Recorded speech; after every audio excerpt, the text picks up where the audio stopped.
Begin transmission. Hello, everybody. It is Outer Rim Transmission, episode 208, and it's a big deal because we've actually now been doing this for 200 episodes. The first 8 episodes were with me just interviewing people off air, uploading them to YouTube, but this now has been 200 episodes for me, Milton, and Ben. I don't even know how many years it's been at this point, but it's been a long time. It's been a good time. But we're back. And today we're going to be talking about what we love to talk about, which is brand new Star Wars on-screen material. We're going to be breaking down and reviewing Lego Star Wars, Rebuild the Galaxy, Piece of the Past. There's also new Star Wars movie news. We'll be talking about that, as well as big news for Star Wars at the award show. So we have a lot to get into tonight, so it's going to be a good one, but I got the full crew. How's it going, Milton? It's going. Yep. It's going well. Can you guys hear me? Yes. Oh, there we go. The connection was being weird. It's going well. Eagles got a win. That's the thing today. Oh, they did. Okay. Fly, let's go. Yeah, they did. They pulled it out. Very dramatic, but that's what we do. But no, things are good. Yeah, things are good. Excited to talk Star Wars. I'll be honest with you guys. I know I didn't really do the assignment for the Lego Star Wars piece, but that's why you guys are here, because you're going to walk me through this, because you know I'm not really a Lego guy when it comes to Star Wars, unless I'm playing the actual, figures themselves. But this is why you guys are here. You're going to walk me through this and try to convince me to watch this. Oh, yeah. Hey, I have a feeling it will be pretty easy to do that based on what I liked about this thing. But, yeah, what say you, Ben? Yeah, I mean, we'll definitely do that for you, Milton, and any of our listeners who just didn't end up watching it. We can always, just break it down for them and whatnot. And also shout out to my Browns as well. We won in dramatic fashion, Milton, and blocked field goal in our game too. It was an exhausting Sunday of football, I can say that. But yeah, it's great to be on here with you guys. And hey, 200 episodes, like that's a great milestone. I was thinking about that the other day. I think we started this back. I mean, I think it was during the pandemic year. I think during 2020, if I remember correctly, because 2019 was when we first did kind of like at the tail end of it. When I was dating my ex at the time, that was when I did my first interview with Chris, where it was just us talking about the Tartakovsky Clone Wars, and it was right around the same time Milton talked with Chris on here, and that was like October, November of 2019. And then later on, it was after the holiday season, because it was after Mando season 1. We came on here. It might have been halfway through, maybe, but it was like either like December 2019 or 2020 when we first started this. So this is basically, coming up here in a couple months. We've been pretty much, every Sunday. Well, it used to be Fridays, but Fridays and Sundays for the past basically 5 years. So yeah, just want to give a shout out to you two, and then everybody who's been listening and watching along the way. Like, it's always fun and great interacting with everybody. That's crazy to think that we've been on here for so long. Like we've been on here half decade, like after Rise of Skywalker, I would imagine. So coming up with The Mandalorian Grogu will be like the first time we're actually going to review like a brand new Star Wars movie. I feel like if you look at like the way the Star Wars is in phases, like we got through like the first, I would say kind of like phase 2 of Star Wars Disney or whatever, because like phase 1 is like Force Awakens, The Last Jedi, Solo Star Wars story, right? Like Rogue One, and then that's like the end of phase 1 for me, because phase 2 really begins when it was like you got the series like Mandalorian and the Mandalorian, and all the series came out. And I feel like we're basically in phase 3 of Disney Star Wars, which is basically like where Disney has pumped the brakes on all like Disney Plus content, and now things are about to shift to phase 3 with like Mandalorian and Grogu, with like their shift of focus into the movies. So like this podcast has gone through many different times of what just specifically with like Disney Star Wars has been doing recently. So it's interesting, but yeah, a lot of fun memories over the years. I mean, we were doing commentaries in the beginning. We still bring on guests here and there. We were doing trivia live on the show just out of a book from like the 90s. Like there's just been so many random things we do on here. And of course, all like the random tangents that spin off into some of the better conversations we have on here that are not even, programmed on the agenda. But things sometimes end up in a good manner when we do that. I mean, look, last week we were talking about things like, hey, how expensive are Legos and things like that. And for instance, I went to Target yesterday because my niece just turned 10. So I was like, oh yeah, I got to get her this Lego set. And I was like, okay, yeah, these Lego sets are really darn expensive here. I thought this one was 60 something dollars, which was a bunch of customizable, like 4 different customizable astromech droids, which would be cool. It's like a creative little thing for somebody to just make the droid that what they want. Brought up the register, rung up for like 99 something dollars. And I'm like, okay, yeah, that's out of my price range. Let me take this back. And then I proceeded to go on Amazon and get her the High Republic Adventures Phase 1 comics because she likes to read.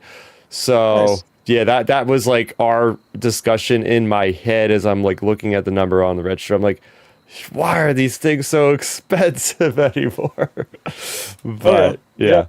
It's crazy. I mean, look, hey, bounced right off of our topic last week talking about collecting and products and all that. I mean, prices have gone up on a lot of that. And one of my buddies who always has listened to the show, Alex, he sent me a text the other day because he said, "Dang, I wish I would have caught you guys live," because he said to tell you guys this, but he used to collect every Funko Pop, and I am not exaggerating. Like he had anyways in his old place a room dedicated like wall to wall, like to the ceiling of like Star Wars Funko Pops. He used to buy every one, and they were only $7 a piece to start. And he's been priced out because now they're on average for most of the new ones, it's like 17 or $18. And like you said, he can't spend close to $20 per Funko. That's just it's too much versus buying 3 or 4. So that was a little tidbit I got to throw in there for this week. Yeah. Yeah, I know. Isn't there like a special app for the Funko Pop prices? I think where so. You can Yeah. like search them like right there, and like I know Mhm. there's a store in the town I used to live in that has like a whole room dedicated to Funkos, and the prices are insanely expensive. I mean, and I don't know. I wouldn't. I think I have maybe 2 Funkos, maybe 3 still in my possession, but there's no way I can collect them like that anymore. It's too much. Yeah, I just feel like their popularity, not to get into a whole nother discussion of like toys A and new stuff podcast topic. but like I don't know about you guys, but I feel like there's been a steep decline in like the interest in Funko Pops. Like if I were to even tell you this, but just looking at the floor plan and the map layout for this year's Comic-Con coming up, like Funko used to be the biggest booth there usually. And I'm looking at the size of their booth, which is in another area of the convention now, and it's like a normal sized booth now. And it's like, okay, like they like that's clearly evident. Like what's happening? I heard there's landfills full of Funko Pops right now. I was about to think what it is, Chris. It's oversaturated now. I think from what I've seen onto local, shows that for toys and stuff like that, Funkos are probably the biggest one that's there, and that's locally. And I can just assume what it is at the big conventions. I can say the same thing about Lego. And I think the difference with Lego, there's always something new. There's always something innovative with it. And I think Lego is very timeless. So I think that can go a long time. I think Funko was a niche in how when it came out at the perfect time. I think they oversaturated the market to where not everyone really is interested in them, or they're just all like the same thing. They just do a repaint job of like a different, IP. Yeah, so I mean that's a state of things. That's a state of things, but it is what it is. I have a couple Funko myself, but I just never really got too much. I know there's some really good ones out there, but I guess I have a strong willpower when it comes to those things at least. Yep. But yeah. So Ben, I think you alluded to in our chat beforehand. You have something you wanted to bring up, maybe? Yeah, I hope. All right, so this was kind of my week in Star Wars, and it's kind of like an extra bonus discussion point. Um, so, and I hope this isn't the movie news topic that you had, because when I clicked our notes document, it took me to last week. So I was like, uh oh, I hope my topic isn't interfering with any of Chris's topics. So if it is, I guess we're covering it now. Um, anyway, so I was going to bring this up though, guys. So really interesting thing about the Sean Levy Starfighter movie. So right now, it's over there filming. Some of the cast and crew have been spotted filming like the Italian Mediterranean Sea locations and I'll like just put up the in. photo right now for it because that is on the topic. Oh, okay, okay. Well, yeah, just start working that in then. There you Well, go. anyway, so right now, wow. Hey, great minds think alike. So, anyways, yeah, the cast and crew, they're filming over in that Mediterranean Sea location and that area. And here's the interesting twist to it. Like, it's great that they're filming. Of course, set photos and things are going to start to leak out and whatnot. But here's the twist. So Milton, I'm sure. I mean, I don't know if you follow her on Instagram, but over the past few weeks, take a guess who's been on a vacation all of a sudden in Italy. Take it. Is it Take a a former Star Wars actress? former Star Wars actress. I would two guesses. I would say Natalie Portman and Gina Carano. Nope. Even bigger. Well, Oh, not bigger than Daisy Natalie. Ridley, right? Daisy Ridley. Daisy Ridley was posting on her Instagram. She's all of a sudden, right when they're filming, she's all of a sudden taking a vacation in a similar location in Italy.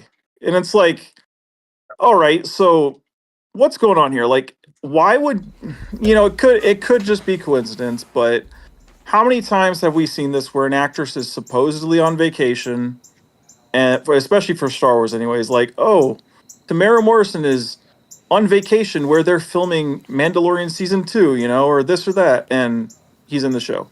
So it just makes me think that if she was truly on a vacation, if she was there for like a couple weeks, that means obviously if she is going to be involved with Starfighter, it's not going to be big, but that's enough time to film a cameo or a small scene, at the end of the movie, or something along those lines. So yeah, I just wanted to Wow. throw that out there as like a bonus news topic. That, I mean, based on her Instagram, I mean, and she's leaked things before. Like, she literally leaked before she signed back officially. She posted her picture, going to get lunch with Kathy or whatever it was. So she's leaked things before, and I feel like this is no coincidence that she's in Italy right now when they're filming. Yeah, that's great detective work, Ben, because I haven't heard about that anywhere else. So Yep. we might be breaking a little bit of a scoop here or something in a way, I which is well, odd. I got that. I will credit though. I will credit though.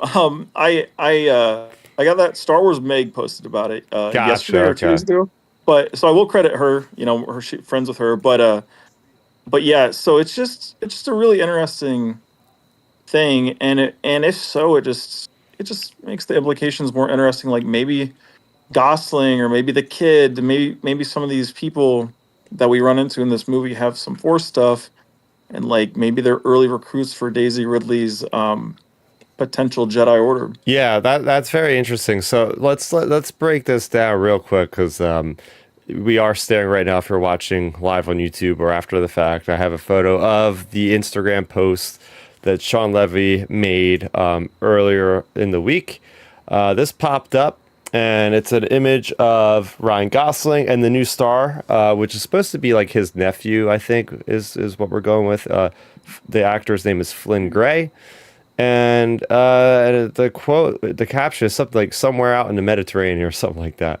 And it reminds me of like something from like the Kevin Costner movie Waterworld or something. Just the way that Ryan Gosling, his character, we get the first really good look at his character. So I mean, this is pure Ryan Gosling. Like they're not trying to hide the fact that the celebrity is in Star Wars. They're not giving him like a different kind of head or a mask or anything to kind of hide the fact that we got this A-lister in Star Wars, which is fine. Like he's gonna sign up for Star Wars. He wants his face in Star Wars. I get it. But I like the costumes because both him and the kid have this like really rough and tough. Maybe they're being like on the run. Maybe they're being like a little bit subtle, like nondescript. They're trying to, stay under the radar. But yeah, I'll throw it over to Milton looking at this photo.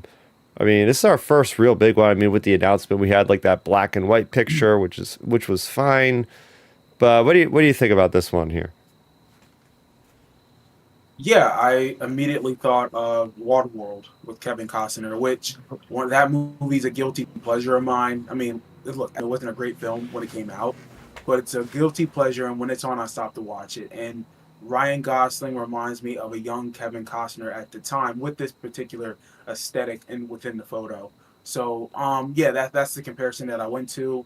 And you don't hire Ryan Gosling to hide his face. So I think this is perfect that they're putting him out to the forefront and saying, hey, he's a human being, he's not an alien. And if he is, they're hiding it well. But he's a good looking guy. He's the face of this new potential franchise within Star Wars. So let's show him off. Let's not be cagey. And this is something that I know Ben has harped on forever. It's like, don't hide it from the fans. Just come out and show what you're doing. Yes, there's some things that you need to keep from us to, I guess, when it comes to the story, suspense, all that type of stuff. But like, well, look at James Gunn. He's told us the roadmap for DC. Exactly. So like but that helps us as a fandom be like, hey, okay, we see this out. We're going to anticipate it. We know there will be some mystery, but that's fine. We at least have that relationship and that credibility that's there to say, hey, they're going to try to show us what they need to show us and withhold things that we don't need to know quite yet, which is smart. I think that's good for this particular photo. And again, this isn't really saying anything. It's saying that, okay, he might be on an adventure. He's just, whatever, but that's okay. And we'll get more with that. I mean, I think right now, when it comes to the marketing, Star Wars is doing a better job than what, Marvel's doing when it comes to Avengers Doomsday. Because we know nothing about that movie except for leaks or rumors and stuff like that. And what's nice about this photo is I feel like Starfighter can now control the narrative about what they want to release, whether it's plot, story, photos, just in general. Like, this is how you stay in control. Yeah. When it comes to showing off product instead of waiting for scoopers to say, well, Ryan Gosling might be to Finn and Daisy via Jedi, but also might be related to Snoke. But it's like, no, like they're going to control that. Yeah. So I like that we're getting this photo, and I know it's only been a week, 2 of filming, which is fine. Show us a photo or two. Just show us like, hey, we're getting it done. We're actually shooting the movie. That's all I care about. Yeah. That's the funny part. Is like literally last week, I was thinking, okay, this movie's been filming. Where are the behind the scenes leaked photos at this point? I'm expecting they're not filming in California, at the Mandalorian studios where they have things under control, lock and key. They're out there in the public. Who's got a drone? Who's going to capture some aerial, like really far away footage? But nope, we get official. What could be more official than the director himself posting a picture on Instagram? So I agree, Milton. I think it's great that it seems like Lucasfilm, maybe they're turning a different key and saying, hey, look, maybe we cannot be as secretive as we did with the trilogy, the sequel trilogy there. But yeah, Ben, what are your thoughts on this photo? Go ahead, Milton. And I'm gonna go real quick for you, and just take a page off what you said about James Gunn. That's what he did with Superman. Like, he legit controlled the narrative throughout the whole time of filming that movie, whether it's post or pre-production. Yes, I know some things came out with it, but James would actually interact with the fans when he would post pictures and say, nope, that's wrong. That's don't even think about that. This is the direction we're going into. I'm sure that annoys some fans, but he at least is controlling the outcome. He's not letting scoopers just say X, Y, and Z based off of photos or rumors. Well, look, I mean, they were filming in the open streets of Cleveland, like literally in the public. I mean, it's just it's good to see because, I mean, I think studios have they've started to kind of try to get past some of the secrecy, just because it's like, that's the old Hollywood way, is like you're supposed to be so secretive. But nowadays, I feel like the studios they have to settle with the fact that, hey, everybody has a phone and everybody wants to be the person to leak the photo or the whatever. So it's good that they're just kind of like getting out ahead of it and just, hey, we're gonna, hopefully they just continue to post little updates here and there. That's like also as like a little, even more of a little bonus to this I guess we'll just call it a filming topic. Um, I've seen a lot of the folks from Ahsoka season 2 have started rapping as well, Chris. I'm Oh, sure that announcement will be coming probably, I'd say, within the next few weeks or month or two, because I seen one of like the set designers or whatever posted she was done, and she was done with whatever project she was working on, and she's been affiliated with the show before, so there's that. And then I even seen Amon, who plays Ezra, he posted on his story, I think it was last week, he was like happy to finally be back home to like play tennis or whatever, so assuming he's out of there. So it's just like it's looking like that show's wrapping up. So we'll probably be getting that announcement sometime in the near future, I would say. So yeah, we've had plenty of filming related news bites, which is surprising because we talked all summer about, man, how we're entering kind of like the dead period of Star Wars, and now we're getting Starfighter news and Ahsoka news and potentially Daisy Ridley and all these things, and it's like, I guess we really don't have a Star Wars off season. yeah, things are looking busy. Like we have three topics tonight that could have all been their own show for an hour. And Yeah. that's just the state of things, it just things ebb and flow. But it's fine. But yeah, going back to my question, what do you think about the photo itself, Ben? Yeah, I think it looks cool. I think, like Milton said, reminds you of Waterworld, and that is a good movie. And Kevin Costner, I just have to say he's such a good actor. But yeah, like in regards to this photo, I just think it's just, to me it's good because it kind of reminds me, like, I think you hit the nail on the head, Milton, when you said it's kind of like the start of like a new franchise, or like new just feel, or like new direction for Star Wars. It kind of reminds me of, like, obviously the photo from years ago was our original Star Wars people. But it kind of reminds me of like that photo from the first Force Awakens, like a table read where you see it and you're like, oh man, this is the start of something new. And like this, you see this and you're like, oh, this feels like the start of something new. It's like, that's kind of like the vibes I get, where obviously this isn't the table read, obviously, but it's just like this is our first like real official thing coming out of this movie. So that's kind of what it harkens me back to, is like, hey, 10 years ago, 12 years ago, we got that first photo from Force Awakens. And, it's kind of like going back to that. Oh yeah. And just to connect what we're talking about with what you brought up with Daisy Ridley, to give you a bit of a timeline, right? You're looking at 5 years to 6 years after Rise of Skywalker is when Starfighter takes place. And if they're still going by their original idea when they announced it in London of 2023 at Celebration, the Jedi Order or Jedi Academy movie with Rey is going to be 15 years after. So this could be a good 10 years or so before that movie, which would be nice because it would kind of tide people over to be like, okay, what's Rey up to now? She's in like the early stages of building the Jedi Order. Then we go to her movie and maybe we see the full picture of, oh, this is now we have like dozens, if not hundreds of students, almost like the Here's Jedi Temple on Coruscant at this point. So it would be kind of look cool to see, like, even though she's not a main character in this, just get an idea of like, okay, this is what's Rey's up to, and we get this fast forward in the next movie or whatever that one comes out, kind of thing. Well, what if say if it is 10 years, let's just go on like the lower end of that, 10, 15 years. Let's say 10 years. Would you guys, I know this is like totally fan mathing and everything, but if the story is done well, I mean, maybe the kid, the nephew, is force sensitive, and like, what if they age him up and he's like a student in Ray's movie or something? Like maybe that's how we get, like, we get a recurring character from this movie that starts to recur with Daisy Ridley herself, as you know, as well as the other folks. Like maybe that's how they do it. If Ray is truly involved with this, like maybe one of these characters, and I'd presume the kid, you know, maybe they age him up a few years, and he is part of this academy. Yeah, it could very much be that way for sure. But yeah, what are your thoughts on the picture? Everybody, let us know in the comment section down below. Speaking of which, we are available to watch on YouTube.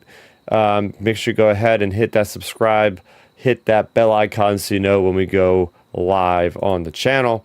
And then we're also available on any kind of podcast streaming network of your choice, Spotify, Apple Music, all those good things. So go ahead and rate us, review, whatever the possible way to send your feedback. We do appreciate that. Also, getting into this week's releases, we had the first issue of a brand new Black, White, and Red series, which is like the mature, brutal, kind of edgy Star Wars comics, and this one's all based on Boba Fett. So me and Matthew Neugebauer over on the Tractor Beam, over on the Star Wars Underworld YouTube channel, we went live to talk about that on the previous Friday or previous Wednesday. So check that out. And we also talked about the latest issue of the flagship Star Wars series, which takes place after Return of the Jedi, after the Battle of Jakku, Star Wars issue number 5, that is. We also broke that one down. And I have a review for both of those on this channel as well, youtube.com/Starrapter. So we already covered the tantalizing photo of a brand new Star Wars behind the scenes movie, little still there. But another thing that kind of shook the internet right after we got done recording the Emmys, we're up and live on, I think it was CBS or something. Anyway, Andor came away with 5 awards, a lot of good technical ones. But the thing that I think was really, really awesome is they won Best Writing. Why that's such a big deal is because, and I looked this up, Star Wars, at least the live action stuff, has never won any kind of like best writing for anything, even the original Star Wars movie, right? So this is a very big moment for the franchises. Like, you know, you get this vibe from a lot of these prestige award ceremonies that, you know, a lot of the sci-fi, a lot of the fantasy stuff, maybe it's not to the level and the standard of what these people think is art in cinema, but not anymore, man. And it wasn't even just Star Wars, not to kind of share the hype moment, but the Penguin series even won more. The Penguin series won like 9 awards, and one of them was Best Actress. So Kristen Milioti playing the We've seen that coming a mile away. the Hangman, or whatever her name was. Yeah. So anyway, but we're getting back. I have the awards here. We got outstanding writing for a drama series for Andor, outstanding fantasy sci-fi costumes, outstanding production design for a narrative period or fantasy program, outstanding picture editing for a drama series, and outstanding visual effects in a season or a movie. And also music by John Williams won best sound editing. I mean, that's, if you have anything about John Williams, like, it's gonna win some kind of music or editing on that one. But with Andor, I mean, I'm just happy to see that, you know, these people are being recognized for the work. Now, it doesn't matter in the long scheme of things. No, if you enjoy something, you enjoy it. You don't have to be acknowledged that it's better because other people voted that it's better or whatever. So I'll throw it over to Milton. What are your thoughts on the awards with for Andor here? I mean, season 2 was fire. I mean, so I think it's justified with how, and I didn't watch the award shows, but with what you've told me and what I've seen over social media, I'm shocked. Just because I felt season 2 was more received or better received than season 1 in my opinion, and I think that's a lot to do with obviously the storytelling, the visual setups, the design, the music, whatever. I think Disney really took onus of that particular season and really did a good job to put them in themselves in a position to earn the respect of not only the fans but also the academy or whatever you want to call it. So I'm not surprised. I think it's warranted. It's justified. If anyone watched that show to say, "Hey, this show doesn't deserve any awards or recognition," I would say they're foolish and being a hater. So I'm fine with whatever they were nominated for and whatever they won. I thought it was warranted. I think, and I was just telling this to a friend of mine the other day. I said, season 2 of Andor was some of the best Star Wars, but not only Star Wars, but storytelling I've seen in a long time when it Hmm. comes to streaming. So I'm not shocked, and I'm glad that they got recognized for what they did. Oh yeah, what are your thoughts, Ben? Yeah, I mean it's not surprising. I mean, there was so much like buzz from like the critics and such. And as you said, Chris, like when it comes to like the awards and things, that's something that for me, like I personally anyways, I don't care if shows get awards or make a bunch of money or make no money or make a lot of money. It doesn't matter when it comes to like that regard because I mean, Jurassic World makes $1 billion a movie, and that franchise isn't quality writing. So, pure numbers and pure things like that are definitely not the bar of quality. Um, but yeah, I think even though I don't like the show and I don't plan on really ever rewatching unless I'm watching it with someone, it deserved it, and and I guess I'll say it like this to be a bit more positive. Even though I don't like the show at all. I think it's still good that Star Wars is getting awards because overall it's just going to help the franchise, Yep. whether it be get more recognition, get more better people working behind the scenes or actors.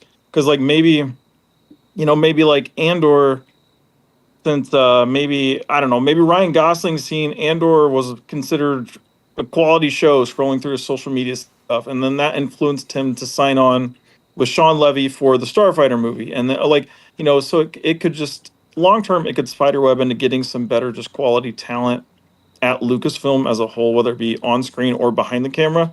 So I think in that regard, it's good. Um, so yeah, that's what I'll say. Like it's a positive even though I'm not high on the show, I think it's still a good overall thing for it. Um, but yeah, it's good stuff. And also, I do think, um, for me, anyways, I think when it comes to the show, I think the one award that, say what you want about writing, I feel like that's very can be subjective. But I think one of the biggest slam dunks that you could see it coming a mile away was the costume design award because Mm. of that wedding sequence. Or even the Gorman stuff, like just the way Yep. they built out that world. Like I've never Yep. seen a world more fleshed out in Star Wars, honestly, especially with the series. Like just everything from the culture, how they created a new language. I mean, come on here. Just for like 3 episodes, they made a brand new language. It was like a similar thing to like French or something. They were talking about the dialects and all this sort of thing. But to be clear on the award, actually, it was for a specific episode for best writing, and this Oh, really? was for Welcome to the Rebellion, which is the really tense episode when Andor is trying to get Mon Mothma away from Coruscant. She's giving that speech when her life is on the line, and it's a very I think why people really liked it is it's very relative to what's happening in America in a way. So I know some people are, probably praising it even more because it's like, okay, this actually, art speaks for, a lot of the times like what's happening in the world around us. And I think it does a good job of just getting people to, not like shove it down your throat necessarily, but like, oh yeah, that's interesting kind of thing. So yeah, Yep. fantastic stuff right there. Like you said, Ben, I think that's the best thing we can get out of this is get this franchise to really show that it can do really big and wonderful things that don't just deal with Star Wars, but deal with writing that is so good, like Milton said, that it transcends like the actual franchise and it just becomes a damn good show. Just not damn good Star Wars, damn good show. So, yeah. Getting into our major topic, sit back, relax, Milton, because we're about to hopefully maybe convince you and some viewers and listeners here why they should be watching Lego Star Wars Rebuild the Galaxy. So, if you're not familiar All with right. Lego Star Wars Rebuild the Galaxy, Pieces of the Past, it's actually our first iteration, Ben, that this is actually a sequel to another Lego thing. Because up until now, it's been like every year, every 2 years, we get like Tales from Vader's Castle or whatever it was. That might be the comic series, but you know what I'm talking about. Or the holiday special or the summer break thing that they had a couple years ago. But no, this is like they're building like their own lore. They're building their own thing off of another entity, which was the original Rebuild the Galaxy, which came out last year. And at the end of last year, they had a really cool like post-credit scene with the Landalorian and Grogu, and it was like, oh, we're gonna probably get more. And yes, we certainly did. So what this is it's 4 episodes, pretty easy watch. They're about 25 minutes long each, so you can get through it in about an hour and a half or so. But yeah, I mean, this is basically taking everything from the first season and amplifying it. I think they do a great job, Ben, in the first episode of kind of like recapping us in a really funny way, where it's like they're doing like the crawl and they're just like, why are we even doing this? And then they're like destroying the crawl by jumping on it and talking about what happened, because basically Rebuild the Galaxy in a nutshell is Star Wars What If, Milton. It's what if Star Wars did this, but it's in Lego form. So basically, the first season, this character named Sig has a brother named Dev. Dev turns basically Sig and Dev are brothers. They're very happy with each other. They get along very well. A good brotherly relationship there. And then one time, Sig discovers this cornerstone Lego brick, pulls it out, and it does something where it completely like upends the entire galaxy. So everything goes into a complete shift and everything changes. So you have things happening like the Dark Millennium Falcon or Darth Vader that is like actually a Jedi. Same thing with Palpatine and same thing with Jabba the Hutt. And then you have things like different kind of oh yeah, the biggest thing, Dev, his brother in this reformed galaxy, is a Sith. And it's not only a Sith, but he's a Sith breaker. And what's really cool about Rebuild the Galaxy is they actually have like brand new lore. So they have things called like the Jedi Builders. Obviously, they build things, Sith breakers, tear them apart. So you have that story in a nutshell. And by the end of the first season, I guess you'll call it, they don't change things back to what they used to be. They just kind of live in this new galaxy. And that's where we pick up in this one. And, Dev is basically on his own in exile kind of thing. And then you have this new character that is actually the master that we don't know about in season 1 of Jedi Bob. And this is Darth Salatus. So think about like a Darth Plagueis, the wise looking dude. That's basically like this guy. And now he comes from another area called, help me with this one, Ben. What is it called? Like the Force something, like the other universe?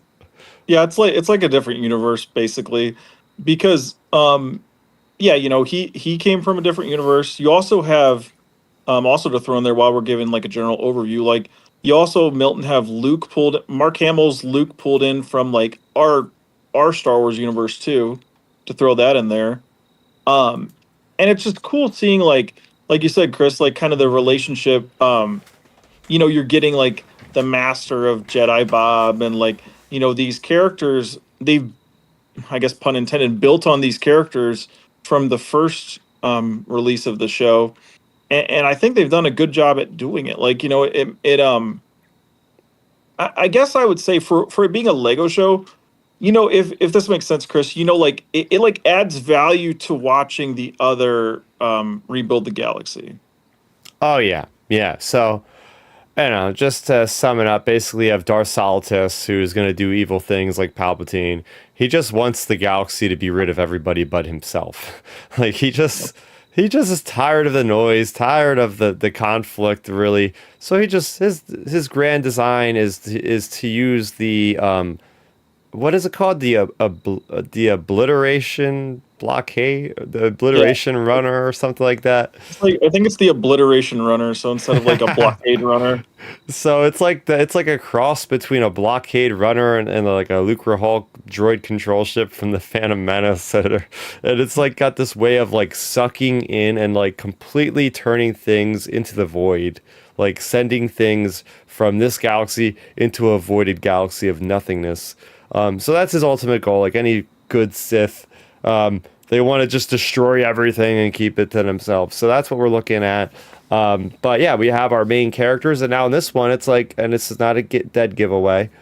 You have Dev and Sig that are forced to work together, and I think that's one of the best themes in this show. And now we can talk about the show. I wrote notes for each episode, but we'll just talk about the show as a whole because there's no titles to the episodes. It's just part 1, 2, 3, and 4. But you have the brotherly love, the brotherly connection, and there's this is one of the things about this show, Ben. I'm watching this show going, I hate to compare Star Wars. I really do. Like it's not that fun to go, this is better than this Star Wars. But in the terms of Lego Star Wars Rebuild the Galaxy Pieces of the Past, Milton, this does it better than, I gotta say, the sequel trilogy. It does, like, and Milton, we're not. God, I hate laughing about that, but it's true. Like, No, listen, I actually had a positive moment about the sequel trilogy this weekend, but we'll get to that later. But no, that's funny to hear that. Yeah, it's because they have a good relationship between the characters. Like, you actually feel the relationship versus like some of the clunky stuff we've gotten, with the sequels as they are, and it's just a good. I think it's just a good vibe on how they handle the brotherly connection between the two, really, and I think I don't know. I just think there's a lot of charming parts to this whole series, whether it be the brotherly connection between the two, Chris, or like there's plenty of little comedic moments that are more that are kind of fourth wall breaking that we can get into as well, that I'm sure Milton would appreciate. So it's just it's a good. I was really impressed. This was genuinely one of my more favorite Lego specials. I'll say that already, and we haven't even got to we haven't even dove into this whole thing yet. Really. Yeah, it's like the idea of, again, it's not a spoiler because it's shown in a trailer where, as I preamble the story of like Dev and Sig in this galaxy are enemies. They fought a lot in the first one, lightsabers and all. In this one, they are forced to combine forces to fight a greater threat that is Darth Salatus. And the way that Salatus is like trapped in this other entity, and then he's speaking out through like the Force to each one of them. It's like, dude, this is what Palpatine should have been doing in Rise of Skywalker. It would have been so much better. I'm thinking about this as I'm watching, going, oh, he's playing off of what Darth Dev would want. He's playing off of what Sig would want. He lures them to this location to actually get them to like use their Force dyad. They brought back the dyad in a better way than they used in Rise of Skywalker, to use their dyad to bring this character back. And now this guy is the greater threat. And at one point, he actually wins. One of the episodes is so dark, like the villain straight up wins, and you're like going into the following episode going, oh crap, like this is pretty bad. Like, what's gonna happen? I always gotta applaud a story for when it actually gets the villains to succeed and actually shows us like the villains satisfied with what they were able to accomplish after all this time and all that sort of thing. So that was awesome. That's probably my favorite thing about this series, is the way that it transpires, the pacing in which they're able to reveal things. But I mean, this is not a super serious show. I mean, there's obviously so many comedic moments. It is Lego Star Wars after all. But oh my gosh, is this a love letter to Star Wars? There are so many great jokes and great moments in here that if you're like a hardcore diehard fan, like obviously we're doing a podcast. Yes, we are that audience. Like, there's just so many moments in here that I absolutely loved. Like talking about the Dathomir is different. Instead of the Night Sisters, they are the Day Sisters, and they actually have a Rancor. Like in Legends lore, they actually have a Rancor that they're riding around. I'm like, dude, this is sick already. This is the first moment in the episode, pretty much. This is awesome. Yep. Well, that I think that's one of my, obviously the story of this whole thing. It was a good story from start to finish, in my opinion, for all 4 episodes. But I think one of the, especially for us being older Star Wars fans, the best parts about the Lego stuff for me, it's just all of that stuff, like, connections to legends with, the Dathomirian witches and the Rancors and things like that, and even to like the Fourth World stuff. So I was gonna, I noted this as like as a funny little thing. So they kind of like, so Milton, they kind of took like a jab at Luke's death from Last Jedi because you know how there was so much buzz when that movie came out of like, oh, he just went and he was just using the Force and he croaked and disappeared and his clothes were sitting there. Well, one of the characters are like, "Hey, I'm gonna go off and meditate, and if you find a pile of clothes, that means I disappeared into the force." And like and I was just like, "Oh my Yup. gosh!" Like they literally went there. Like so, I was like, Yeah. "Dang, that's a little moment Milton would appreciate." Yeah, I'm shocked. I'm shocked that Disney allowed it. Yeah. Like, well, Milton, even like the last one, the last Rebuild the Galaxy special.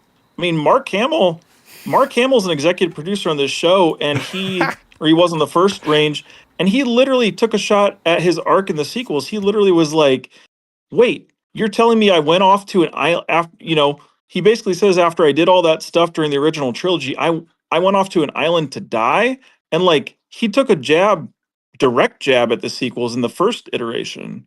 Right. Um, so you Oh, have and, those. and, and I love that. Though. I love that. I love it. Yep, you have that sort of kind of fourth wall breaking stuff that connects to the fans. I mean, one of the best ones even from this whole rebuild era is when Palpatine gets told Starkiller Base's name, that he's like, wait, that's the dumbest name I've ever heard for a base. So you get little nods like that to the fans that are fourth wall breaking, and I really appreciate that. And then as you mentioned, Chris, like the Legends connections, I'm sure we can get into that, and I'm sure you'll want to start off with like the big one to explain to Milton as well as our Oh yeah. listeners. Oh yeah, yeah. And this was a trail. This was in a trailer too, so it's not a spoiler. And I purposely didn't talk about it last week because I was like, we're going to be talking about the show, so I'll just bring it up then and there.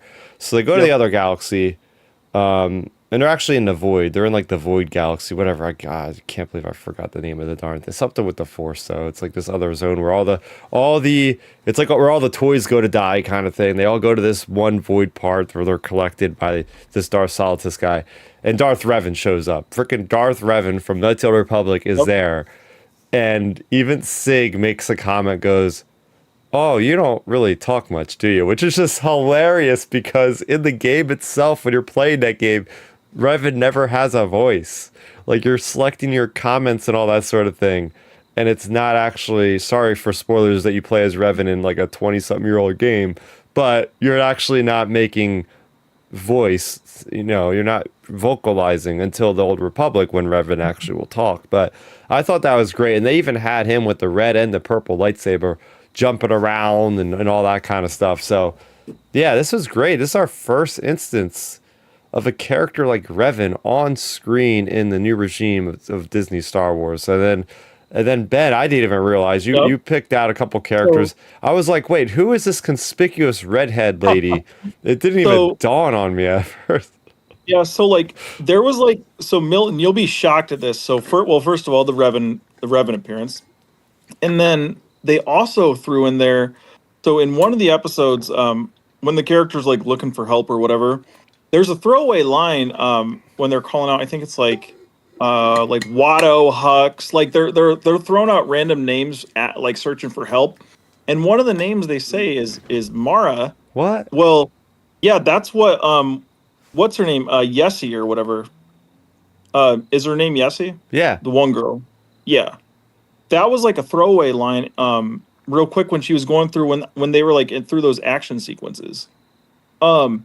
Well, anyways, so you have that, but like there's by in the fourth episode when there's like the big battle, it's like it's quick. It's kind of like a blink and you miss it type thing. It's not like too focused. They actually have Mara Jade making an appearance, her first on-screen Star Wars appearance as a Lego character. But yeah, like connecting to Legends, you have her appearing, and then Chris even spotted Kyle Katarn makes a brief appearance as well. So it's like they have Kyle Oh, wow. Katarn, they have Mara Yeah. Jade, they have Revan appearing, like all his little cameos.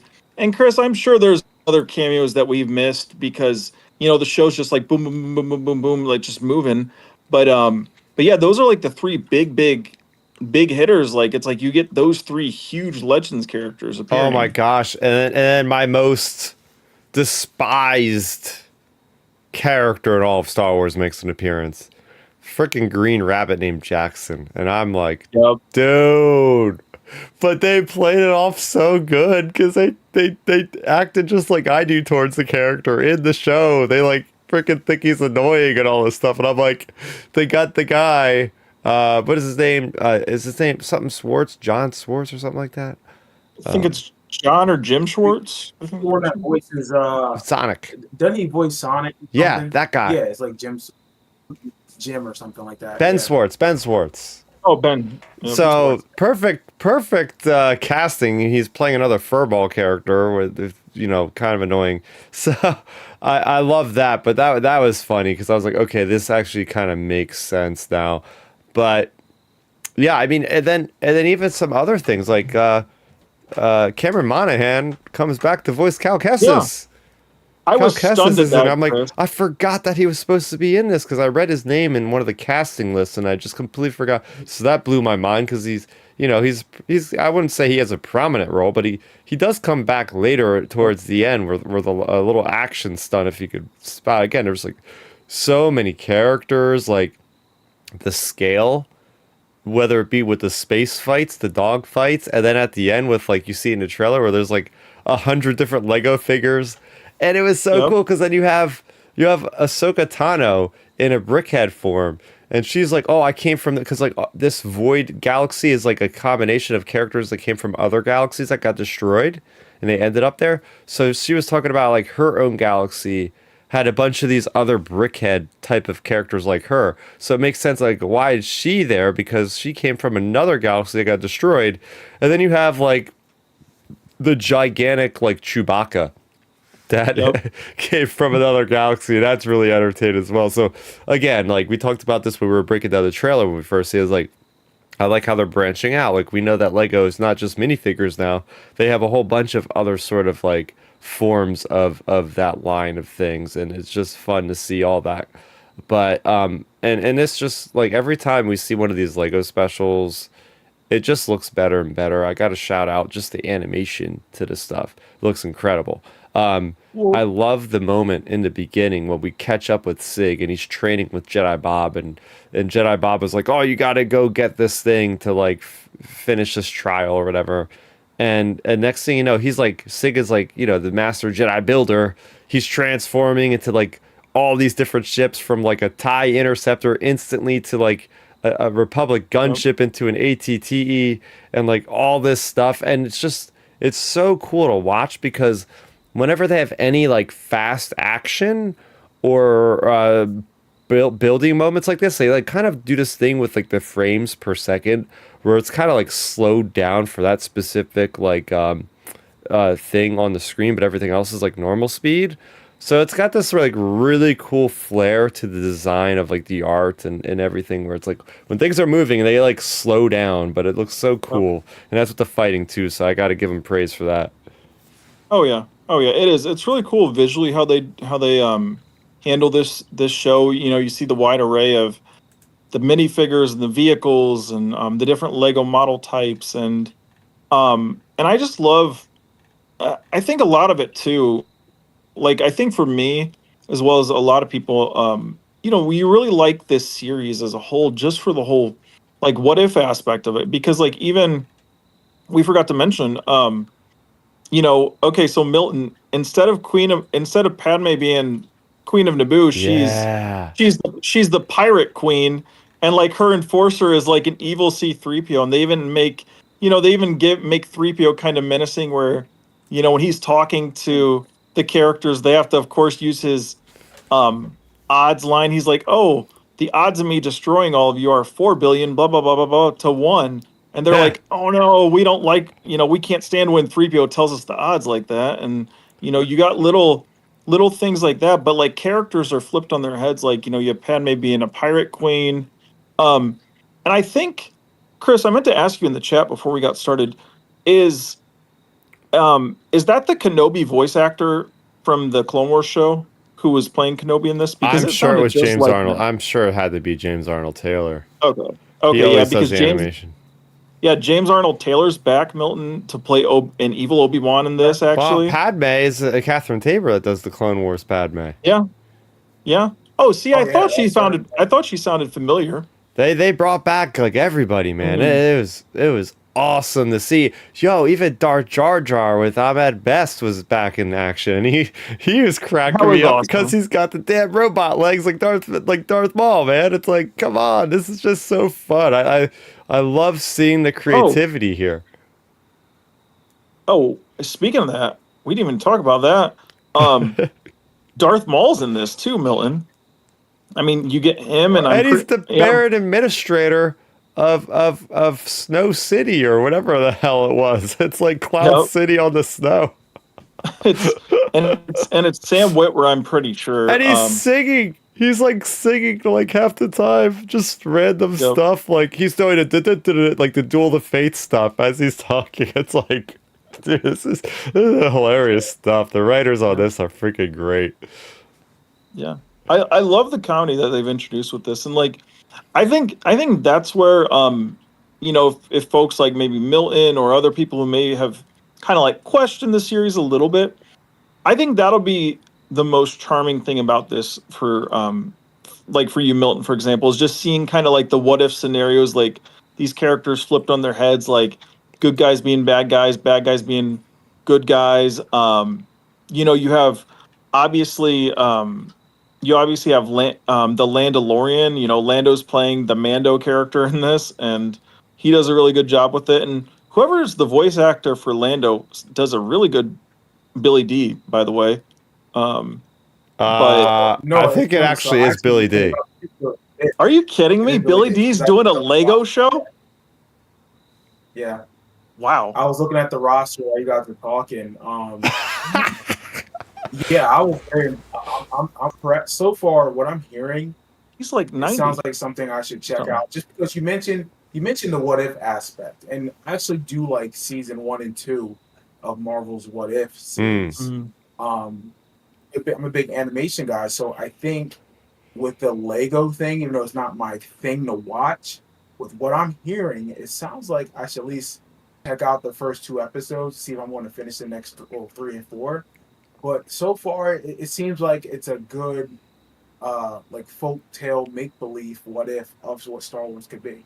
Yeah. Yep. Oh my gosh, the moment that got me, Ben, was when Darth Vader, who was like Darth Vader the White, is flying his TIE advance. Oh no, he's flying. Yeah. Wasn't he flying a BB-8 fighter or something like that? It was like a BB-8 fighter or something like It was that. a freaking B-wing. They put together these ships like B-wings with BB-8's head. So it's like a B-wing with the head that rotates. And then Darth Vader goes, "I still love you, Padme," or something like that. And I'm like, oh crap, because he just found out about her, like that she was alive this whole time. And then you get this awesome thing that we never get in the movies, which was the entire Skywalker family together with Leia and Padme and Luke and Vader. It's like they're having this moment together, and I was like, yo, this is awesome. Like, even if it's Lego, like, who would ever expect to actually see this happen? Yeah, that's another scene I really liked. And I think that'll be kind of an underrated scene because of, a lot of folks will be talking about the cameos and things like that. But I think that's a great scene and a great shout there just because, you're getting the Skywalker family meeting all together. You got, I mean, it's hilarious just hearing Luke, it's Mark Hamill, hearing him like say dad to Vader and stuff, and stuff like that. I think it's definitely one of the more charming parts of the episodes. And yeah, it's a nice kind of like what if scenario, you'd have, what if the Skywalker family could have been together or, went along those lines. So I really did like that.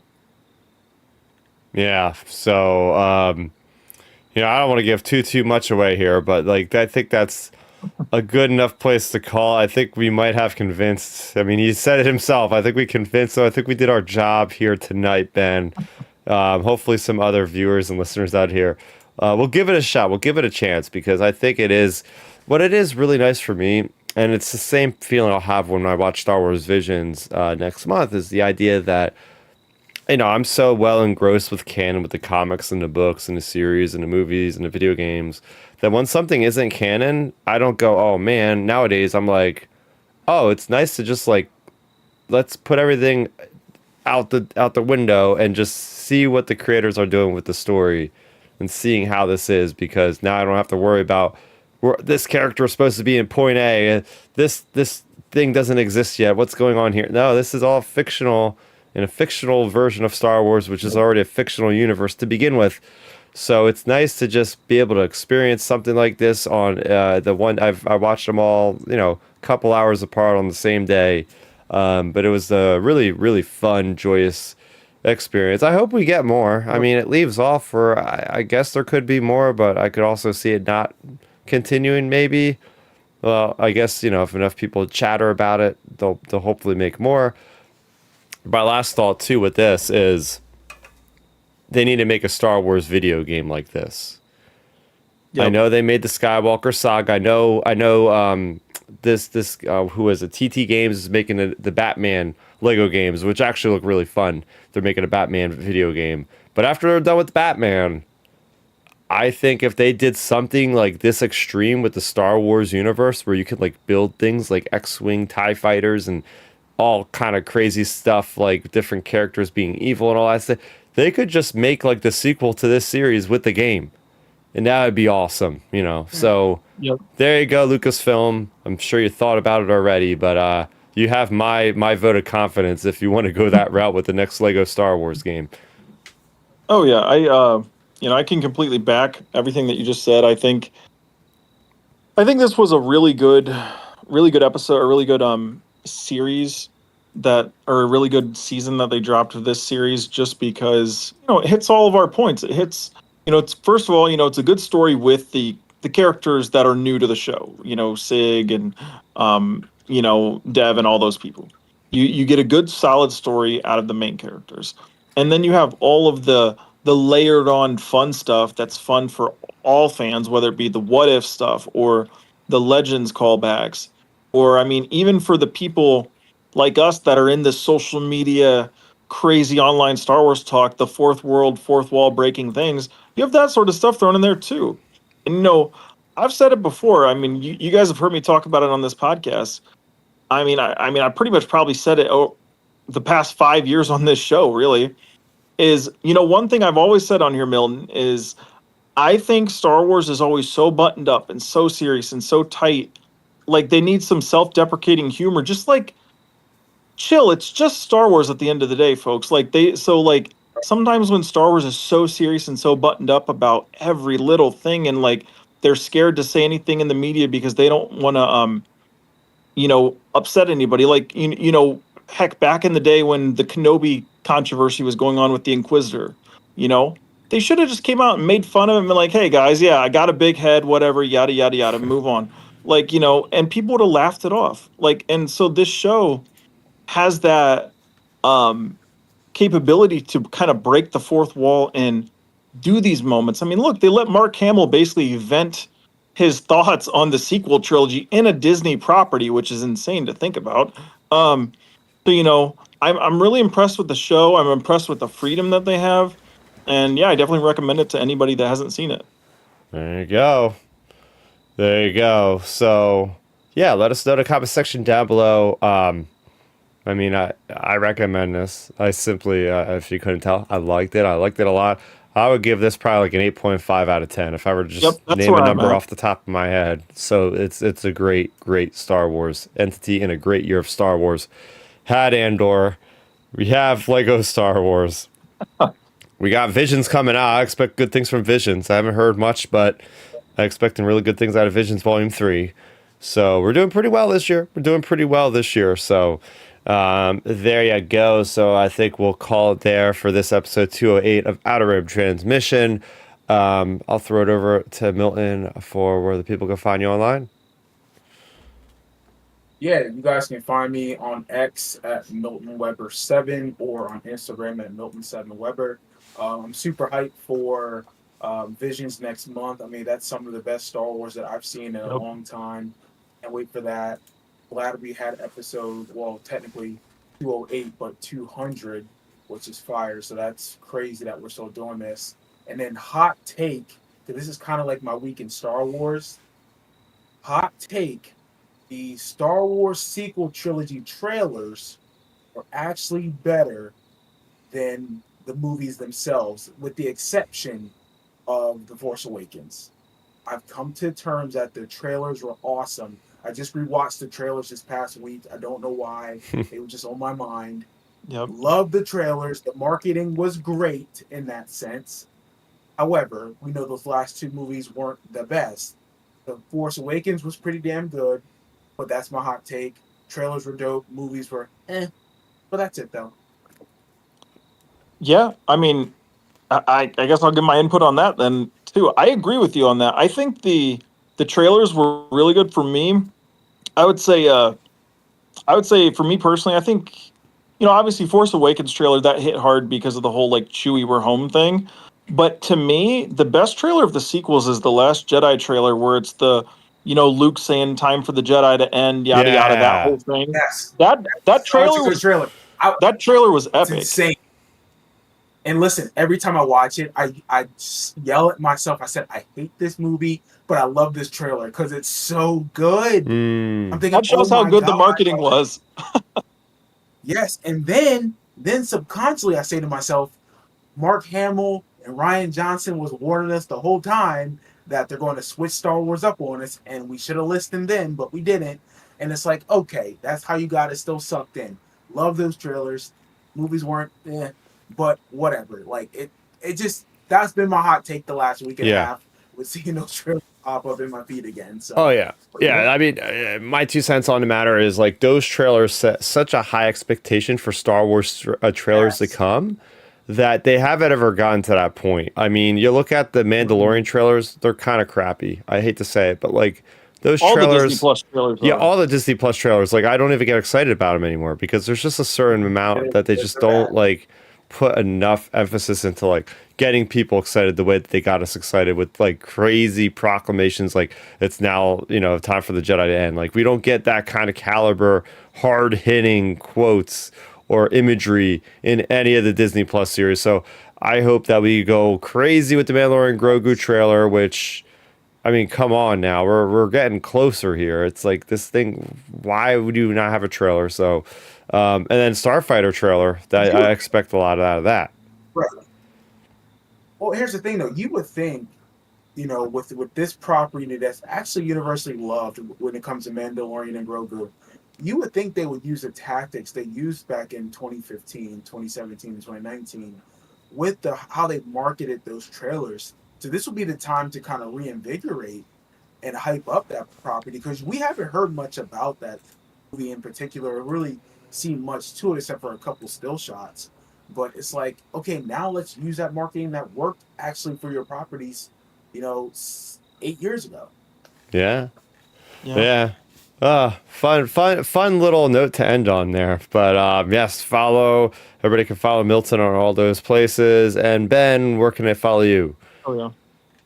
Yeah, you can find me talking about all of this fun Star Wars stuff. Like we said, we're leading into Visions next month, which is going to be a really good time, especially considering what we know about that season already. I'm very very excited for Visions. Like I'm probably going to go back and rewatch the first season actually, because of the connections to like the Ninth Jedi and stuff. So yeah, I'm going to check that out. And you can find me talking about that as well as sports and just everything else really at Real Ben Maynard on X and Instagram. Yeah, and you can find me on YouTube, youtube.com/Starrapter. As I said off the top, make sure you go ahead and subscribe to the channel. Hit that bell icon so you'll know when we go live on YouTube here. We'd love to have your live feedback in the comments, but we're always available to watch as the VOD after the fact. And we're available to listen to on your car drives to the gym, to work, mowing the lawn, doing chores around the house. So you can listen to us on the go. Just search Outer Rim Transmission on any podcast app that you use, and we're on there. But for myself, for Milton, for Ben, for Chris, our 200th episode is in the books for episode 208 of the podcast. Thanks for watching. Thanks for listening. Thanks for, engaging with us over all the years. It's been crazy. And we're going forward into the next era of Star Wars here. So happy that you could join with us for the ride. Until next time, may the Force be with you always in transmission.